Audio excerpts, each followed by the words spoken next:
Buenas tardes, bienvenidos a Sigma Orionis. Hoy presentamos el segundo de los conciertos de nuestra temporada digital. Y para ello contamos con la presencia de José María Sánchez Verdú, de quien vamos a escuchar y ver su Cora 5, que es la obra que cierra el ciclo completo de su mismo nombre.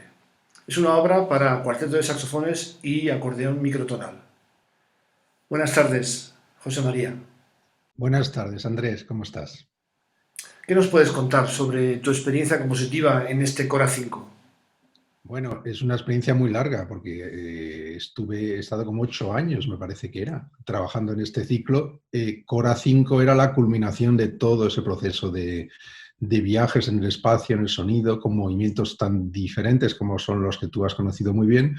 Y Cora 5 tenía que llegar mucho más allá, sobre todo implementando el espacio, la transformación de los instrumentos, la unión con ese acordeón microtonal y otra constelación de espacios, que era lo que estaba definiendo gran parte de la propuesta de este enorme ciclo de 66 minutos por ahí, que es Cora. Por eso, Cora 5 es la última estancia de un viaje que ha sido largo en el tiempo y en la evolución musical. Exactamente. Y en esta relación tan larga de tantos años con Sigma Project, ¿qué destacarías? ¿Somos muy pesados o qué? Bueno, hay muchas cosas que puedo destacar de vosotros y que no hace falta volverlas a citar, como son la calidad, etcétera. Hay un aspecto importantísimo que creo que es el lado tan joven, lleno de energía por hacer las cosas, la fascinación. Y eso es una cosa que enseguida se contagia en cualquier proyecto que se hace con vosotros. Es la fascinación del niño por tocar la arena en la playa, es la fascinación total por recrear el instrumento al revés. Vamos a hacer cosas distintas y siempre con esa calidad enorme de ser músicos, de ser colegas todos, de trabajar y de crear grandes proyectos. Y en esos proyectos son en los que estáis vosotros en todos estos años trabajando y por eso yo solo me siento un afortunado de formar parte de la familia sigmática por un lado y contigo que es todavía más vinculado casi al Pleistoceno, porque tú y yo llevamos trabajando con el saxo todavía mucho antes de que Sigma naciera, ¿no? Antes de ese espacio sideral de sigmático estábamos tú y yo, pero esa continuidad no nos ha cambiado ni a ti ni a mí y tampoco Sigma, por eso es una familia y una manera maravillosa de poder desarrollar proyectos muy complejos y muy ricos desde el punto de vista musical y humano. Así que solo puedo decir que estoy orgulloso de estar ahí. Es mutuo, José María, es mutuo y además eso, mantenernos en esta aventura, la verdad que es fascinante, fantástico. Y bueno, pues por último, ¿qué nos podrías comentar como claves de escucha para sumergirnos en este Cora 5? Bueno, en este proyecto Cora, que es una palabra que desde un punto de vista casi de la antigüedad, de Platón y recreado en el siglo XX, en el que no voy a entrar mucho, que viene de Jacques Derrida, bueno, ese lado filosófico está, en realidad es una parte muy vinculada al uso de la espacialidad, al uso de crear espacios de diferentes tipologías dentro de un proyecto escénico musical como es este.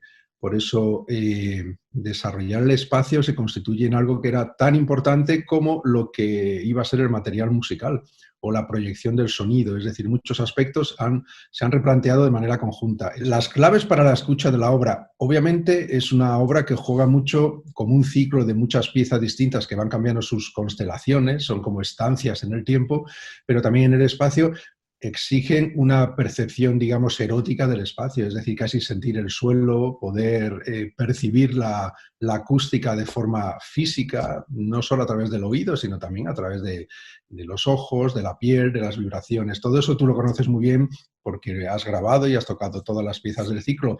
En este caso vamos a hacer un acercamiento donde vamos a percibir estos elementos sin terminar de ver la parte erótica del espacio, pero sin embargo está ahí. ¿Qué hacen los instrumentos, los saxofones y el acordeón y qué hace el espacio?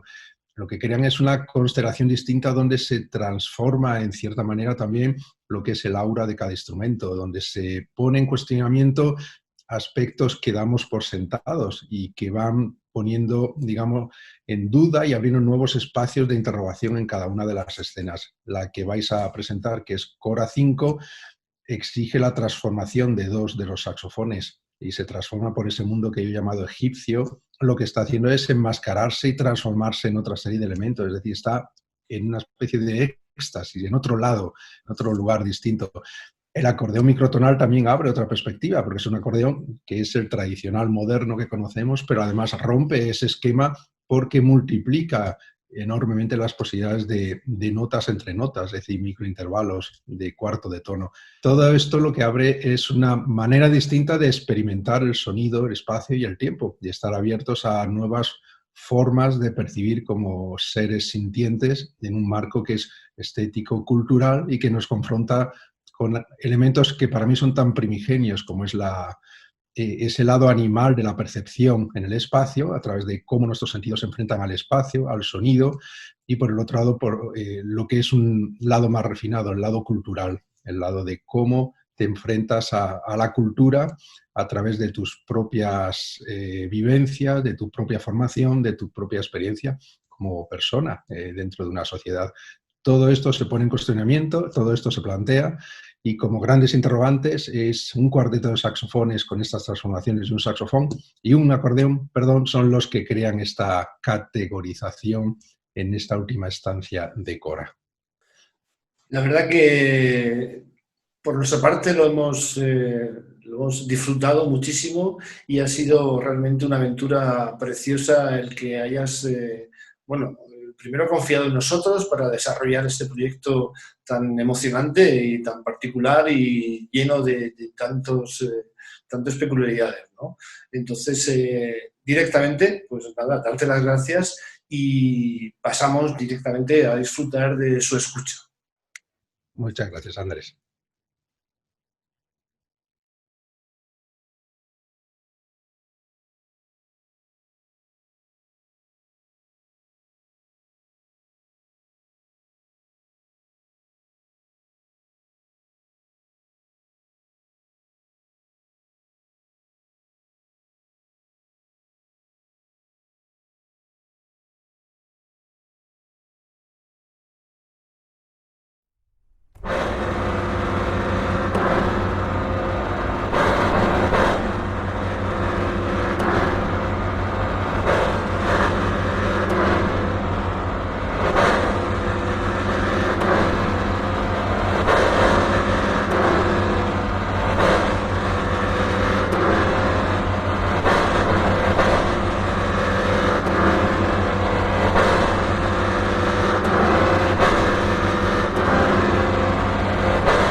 Hola, muy buenas.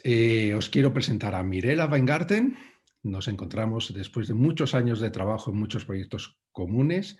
Acabáis de escuchar la pieza Cora 5 y después de escuchar ese interés por el espacio y estas nuevas fuentes sonoras que presentan mis queridos colegas de Sigma Project, Iñaki Alberdi, tengo el placer de presentaros a Mirela, directora de escena, escenógrafa, diseñadora, artista, al fin y al cabo, que ahora mismo está en Suiza. Mirela, wie geht's dir? Alles gut? Du bist in die Alles Schweiz. gut. Okay, ich freue mich sehr, wieder mit dir in Begegnung zu sein. Ich wollte dich fragen, also da wir in die Zukunft in diesem Projekt zusammenarbeiten werden, also Cora, ich wollte dich kurz fragen, was für eine Rolle spielt der Raum in deiner Arbeit, da wir seit so vielen Jahren immer nicht nur im Musiktheaterbereich zusammen waren, sondern immer mit verschiedenen Perspektiven vom Raum. Ja, ich glaube, das ist auch mittlerweile in den letzten Jahren zum eigentlich, merke ich, Kernelement meiner Arbeit geworden. Ich glaube schon angefangen mit dir, José. Und jetzt gibt es in den letzten Jahren immer wieder Projekte, wo ich merke, ich bin eigentlich so ein bisschen, werde ich zugeschneidert auf Situationen, wenn Musiker in Räumen nicht nur weggeparkte Musiker sein möchten und die Szene woanders stattfindet. Und ich glaube, das Schönste oder es ist eigentlich für mich einer der stimmigsten Wege, das aufzulösen, dass Musiker, die sich in einem Raum befinden, nicht mehr nur sozusagen der Hintergrund sind, dessen, was gezeigt wird, sondern eigentlich Teil des ganzen Raumes. Liegt natürlich auch daran, von wo kommt die Musik und wie ist die Akustik. Das heißt, in unsere Projekte zusammen, das war immer anders, aber immer war der Raum dabei. Also ich erinnere mich, Gramma in der Münchener Biennale 2006, Aber auch Aura in Hamburg 2011 oder in Werdenberg haben wir auch in einem Festival Projekte mit 2 Räumen, Obligati gleichzeitig oder Argo vor 2 Jahren. So jedes Mal war der Raum eine ganz andere Kategorie, aber war immer total integriert, oder? Also ich meine, eigentlich dieser Beginn mit Grammar, es ist ja auch total speziell, wie kamen wir an diesen Punkt, das war ja auch mit Sabrina zusammen, diese Gedanken, von wo erlebt man die Musik? Und das war ja eigentlich das Extremste und Verrückteste, was wir gemacht haben, dass wir entschieden haben, die Musiker sind über dem Publikum. Also das Erleben, sozusagen das Erleben der Musik, die über einem ist und sozusagen auf einen herunterschwebt. Und das Szenische wurde ja absolut reduziert in Zeichnungen, in Bilder, in Papier. Eigentlich war das wie eine Umkehrung. Das sozusagen das visuelle Erleben war wie eine Implosion. Das war irgendwie in diesen Büchern. Und das andere Erleben war wirklich, dass du komplett umgeben warst von der Musik als ja, musikalisches Erlebnis. Das war wirklich toll. Genau, so war das. Und eigentlich ist der Prinzip der Installation, das Installative, etwas, was auch nicht nur in unseren Projekten zusammen stattfindet, sondern auch in deine eigene Arbeit, in andere Projekte mit anderen Komponisten auch. Also das heißt, der Raum wird als Installation, als Arena, als Überlegung über diese Konfrontation zwischen Publikum, Interpreten, Bewegung, das habe ich schon so erlebt. Und daher kommt diese Frage immer auch mit Cora, wie kann man genau wieder eine neue Vorstellung von Raum im Sinne von Installation? Und das ist für dich eigentlich eine wichtige Perspektive des Raumes, oder? Ja, ich finde eben auch also ich meine, wir hatten natürlich viele verschiedene, mit Aura hatten wir zum Beispiel das Wasser mit rein integriert. Das war sozusagen, dadurch entstand der Raum als gespiegelter Raum auch nochmal. Also der Raum doppelte sich ja nochmal. Und in Werdenberg war eben das erste Mal, dass im Castillo Interior, dass die Musik auch aus anderen Räumen kam. Also dass es wie ein Geheimnis gab in dem Erleben. Du erlebst die Musik, aber du weißt, die Darstellenden oder die Musiker sind in einem anderen, es klingt einfach von woanders her, es ist wie ein Echo der Musik. Und deswegen, ich finde eigentlich, dass wichtig ist, dass man eigentlich mit Räumen, also Räume sind ja schon an sich in dem, wie sie sind, also wir haben sie im Schloss ja auch immer sehr stark so empfunden. Du bist ins Schloss gekommen, eine andere Geschichte erzählt. Und die Orte, an denen man aufführt, ich finde es ganz wichtig, dass die eigentlich einbezogen werden in das, was man tut. Und dann kann man eigentlich auch, also es ist ja auch, jeder Raum hat eine neue Akustik, hat eine andere Akustik. Und dass man sich darauf einstellt und dann auch visuell gestaltet in diesen Räumen. Es gibt etwas, was für mich immer sehr spannend war mit dir. Das heißt, wie du auch der Raum im Sinne von Emotionen, wie hast du reagiert auf psychologischen Perspektiven? Ich meine zum Beispiel Aura. Ich muss sagen, die war überhaupt die beste Inszenierung von Aura. Ich hatte mehrere Inszenierungen, aber da hast du total drin in diese Installation, was ich als Auraphon genannt hatte damals und mehrmals entwickelt habe. Du hast eigentlich reagiert, auch im Sinne von, was für mich eine akustische Dimension spielt, im Sinne von Aura. Du hast unglaublich super visuell und auch mit dem Raum genau diese Perspektive auf andere Ebenen entwickelt. Und gleichzeitig hast du die Psychologie der Person und gleichzeitig hast du mehrere Dimensionen über etwas, was sehr wichtig war in Aura. Und deswegen ist genau, du gehst ganz drin in diesem Kern einer Emotion oder eine Perspektive in der Musik. Also du atmest mit der Musik auch. Ich glaube, die Musik, also ich glaube eigentlich ja, die Idee ist ja auch, dass der Raum mit der Musik atmet. Und was wir in Aura gemacht haben, war ja eigentlich auch, wir haben ja das Wasser zum Schwingen gebracht. Und eigentlich die Wellen des Klanges waren plötzlich auch visuelle Wellen. Das war, glaube ich, eigentlich das, was das so magisch gemacht hat, dass eigentlich es noch ein anderes Instrument gab und das war der Raum selber. Das, finde ich, ist vielleicht auch das, was es so, also natürlich Aura ist ja auch ein Projekt gewesen, was sehr viel Magie vertragen hat. Und deswegen fand ich das vielleicht, das kriegte eine eigene Kraft, weil es war auch ein bisschen unberechenbar. Es ist ja manchmal irgendwie anders, sah es aus, als wir das erwartet haben. Und es war sehr, ja, es war so eine spontane Reaktion des Raumes auf das Stück. Und das fand ich. Mhm. Und wie ist diese, ich weiß, dass du immer drin bist mit dieser Perspektive, also vom nicht nur Raum, sondern du kannst unglaublich schön malen.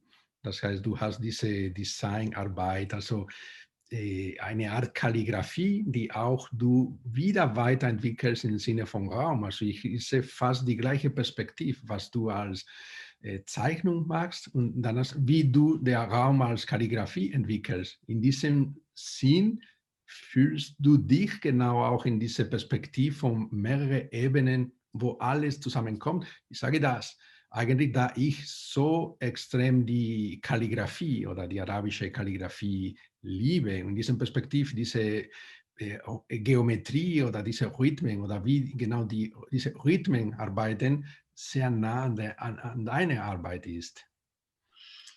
Ja, aber ich glaube, es ist natürlich auch, das kommt ja eigentlich, glaube ich, alles, was gezeichnet wird oder alles, was entsteht in den Räumen, entsteht ja auch eher durch dich, José. Es ist ja eigentlich schon, das sind immer Übersetzungen in meine Bildsprache, die ich dann versuche zu machen und so gut es geht, aber letztendlich, auch bei Cora habe ich schon wieder gedacht, eigentlich entsteht ja dieser Raum schon extrem dadurch, dass du so unglaubliche, ja, du lässt die Räume ja schon entstehen durch deine Komposition.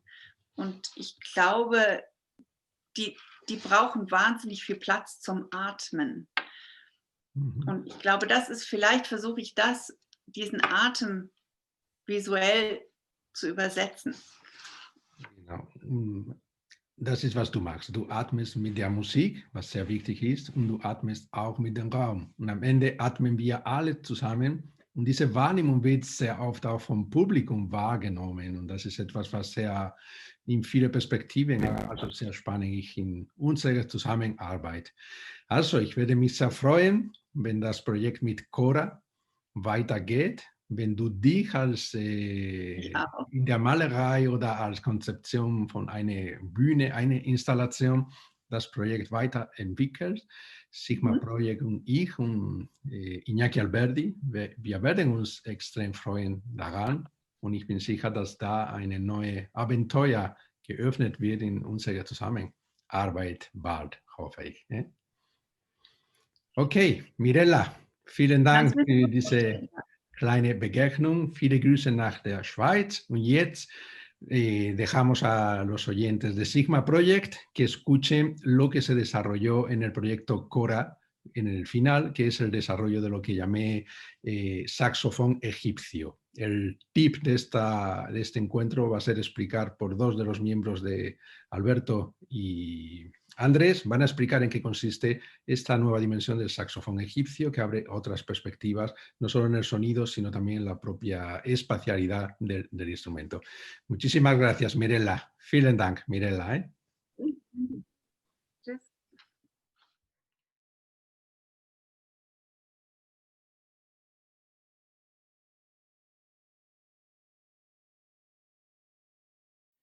Hola sigmáticos, en el tip de hoy os queremos presentar el saxofón egipcio. A los componentes de Sigma Project siempre nos ha gustado considerarnos como un laboratorio sonoro. Y es por ello que nuestra imaginación siempre echa a volar cada vez que un compositor nos propone buscar nuevas sonoridades.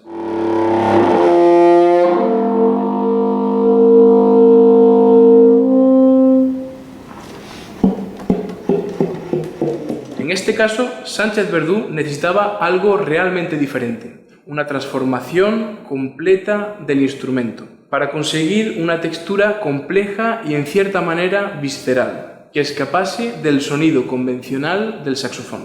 Y es así como la maquinaria sigmática comenzó a buscar esa transformación. Y como veis, el resultado ha sido bastante particular.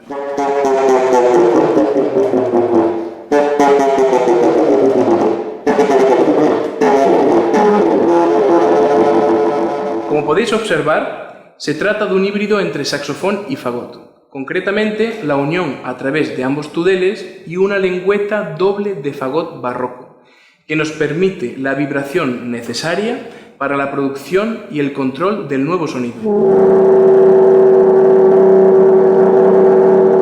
A nivel técnico, los saxofonistas tenemos que transformarnos en fagotistas y forrar ambos labios. Y las alturas aproximadas que podemos conseguir son muy diversas.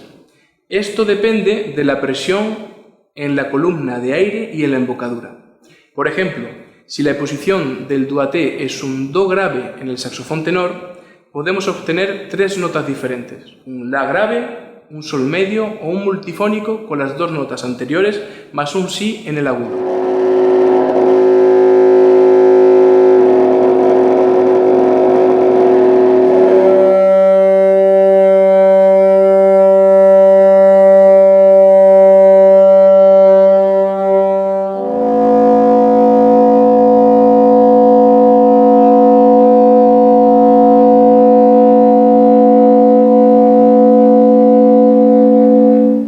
Por otro lado, al utilizar una escala cromática, empezando por un sol grave y hasta un re medio, con una presión media obtendremos una escala microtonal entre un do sostenido y un fa.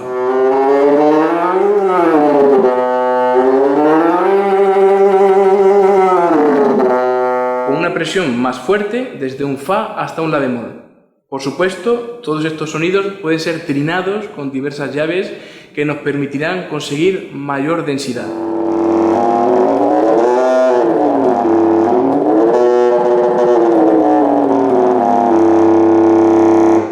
A continuación, os vamos a dejar con un tip especial para acordeonistas, de la mano de nuestro compañero Iñaki Alberdi.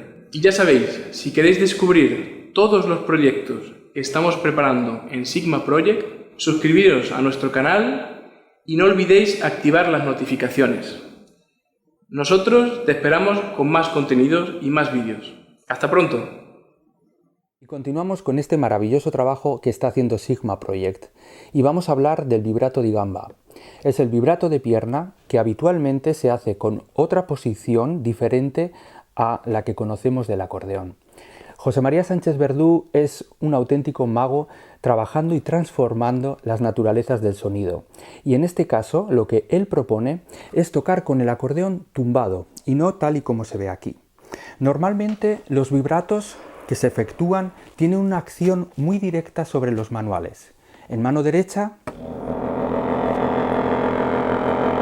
el control del instrumento es muy bueno y eso hace que cualquier ataque que hagamos, por pequeño que sea, tenga una acción muy directa sobre el manual y sobre el sonido consecuentemente. Y en mano izquierda,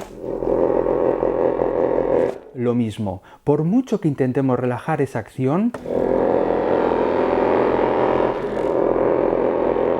la acción es siempre directa. Movimiento igual a acento o cuanto menos acción muy directa sobre el fuelle y sobre el sonido.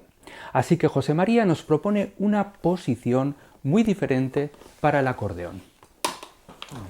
Como podéis observar, el control sobre el instrumento es prácticamente nulo. No hay correas que lo sujeten y el instrumento está simplemente puesto sobre las 2 piernas, pero sin nada que lo sujete. Con lo cual, la reacción que tiene el instrumento a cualquier acción que hagamos es bastante descontrolada. Vamos a probarlo y vamos a escucharlo.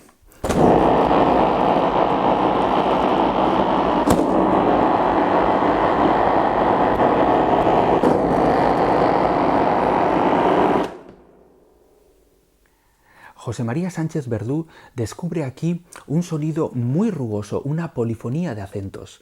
Tenemos 2 brazos y 2 piernas trabajando con acentos diferentes y proporcionando al instrumento un montón de efectos diferentes que son los que producen ese sonido. Os animo a que sigáis escuchando este trabajo tan vivo que está realizando Sigma Project a través de su nueva plataforma Sigma Orionis. Un abrazo muy grande a todos.